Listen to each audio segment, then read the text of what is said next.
What's up, guys? So just finished up painting the plastic soft top door trim, I guess, where it holds the soft top windows in, and then the top kind of latches down into that track there. So mine were originally off of a different TJ, actually, because mine had the hardtop and soft top, and the original owner, I guess, didn't have these anymore. So I bought these off of eBay, off of just some other TJ, and you guys saw before they were kind of really beat up. So it filled in a lot of the scratches that were on here. The bed liner does a really nice job of kind of hiding any imperfections. So yeah, versus having the scratched plastic, the bed liner kind of looks really nice. It matches the fender flares, my door.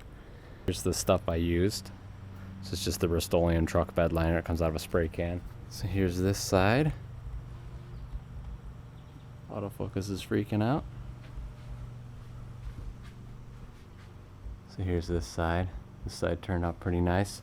This side wasn't as scratched as the other one, but yeah, I think it looks really nice. If you guys ever want to restore some of your plastic, this is definitely a good way to do it. It gives it a nice texture to it, which looks neat. It's kind of similar to the stock texture look, and it's a little bit darker, which kind of looks nice, I think, anyway. So anyway, guys, hopefully you guys enjoyed the video. If you did, please give the video a thumbs up. Definitely consider subscribing. That helps me out a bunch, guys. And yeah, we'll see you guys in the next video.